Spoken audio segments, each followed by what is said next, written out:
আন্তর্জাতিক থ্যালাসেমিয়া দিবসকে সামনে রেখে আমাদের কিন্নাহার স্টেশন পাড়ায় কীর্তন উৎসব চলছে। আমাদের সেই উপলক্ষে আমাদের আজকে স্বেচ্ছায় রক্তদান শিবির আমাদের কিছুক্ষণের মধ্যে আমরা শুরু করব।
শ্রী বিমল মুখার্জি এই চারা গাছ কিন্নাহার স্পন্দন ফাউন্ডেশনের, এটা ওদের হলমার্ক।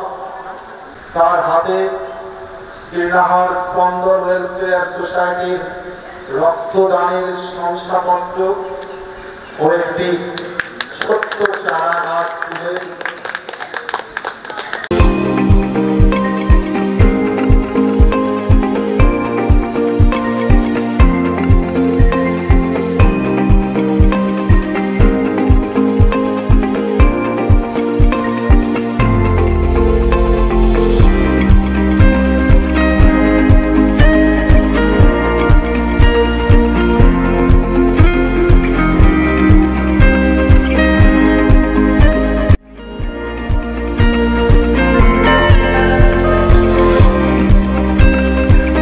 কিন্নাহার স্পন্দন ফাউন্ডেশন সোশ্যাল ওয়েলফেয়ার সোসাইটির একান্ত সহযোগিতা মুক্তাঙ্গন স্পোর্টস অ্যাসোসিয়েশন যে আসন্ন থ্যালাসেমিয়া দিবস উপলক্ষে রক্তদান শিবিরের আয়োজন করেছে, সেটা আজ কিন্নাহার মুক্তাঙ্গনের দুর্গা মণ্ডপে অনুষ্ঠিত হচ্ছে।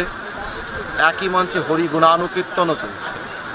ঈশ্বরের নামগানের পাশাপাশি কিন্নাহার মুক্তাঙ্গন স্পন্দন ওয়েলফেয়ার সোসাইটির যে অন্য এক পৃথিবীর খোঁজে তাদের জয়যাত্রা, সেই জয়যাত্রায় সামিল হতে পেরে অত্যন্ত আনন্দিত, আপ্লুত। আমরা এখানে এসে দেখলাম আমাদের যাদের বয়স 50 ছুঁই, কারো বা 50-এর বেশি, কত কি শেখার আছে এই স্পন্দনের ছোট্ট ছোট্ট ছেলে মেয়েদের কাছে। এরা শুধু রক্তদানে উৎসাহিত করছে না, নিজেরা রক্তদান করছে, মানুষের ভুল ভাঙাচ্ছে এবং প্রচুর মানুষ রক্তদান করতে এগিয়ে আসছে। আমরা উত্তরোত্তর এই স্পন্দন ফাউন্ডেশন সোশ্যাল ওয়েলফেয়ার সোসাইটি তার শ্রীবৃদ্ধি কামনা করি এবং একই সাথে মুক্তাঙ্গন স্পোর্টস অ্যাসোসিয়েশনের পক্ষ থেকে সকলের কাছে আমাদের আবেদন, এই ছোট্ট সোসাইটিটিকে আমরা যেন আর্থিকভাবেও বলীয়ান করে তুলি, যাতে তারা বিভিন্ন রকমের আরও বড়, যেমন তারা ক্যান্সার পেশেন্টদের চুলদানের মতো কর্মসূচি নিয়েছে, যেমন তারা দুস্থ শিশুদেরকে তাদের শীত বস্ত্র, নতুন বস্ত্র তুলে দেওয়ার মতো কর্মসূচি নিয়েছে, আরও বৃহত্তর কর্মসূচি ভবিষ্যতে নিতে পারে। সেই আর্থিক দায়িত্বটাও যেন আমরা সবাই মিলে এগিয়ে আসি এবং একই সাথে এই রক্তদানের মতো এক মহৎ কর্মে সবাই যেন ঝাঁপিয়ে পড়তে পারি। যেমন করে কলম্বাস একদিন একটা নতুন পৃথিবীর খোঁজে বেরিয়েছিল, এই স্পন্দন অন্য এক পৃথিবীর খুঁজে বেরিয়েছে। আসুন না আমরা সবাই এই জয়যাত্রায় অংশগ্রহণ করি।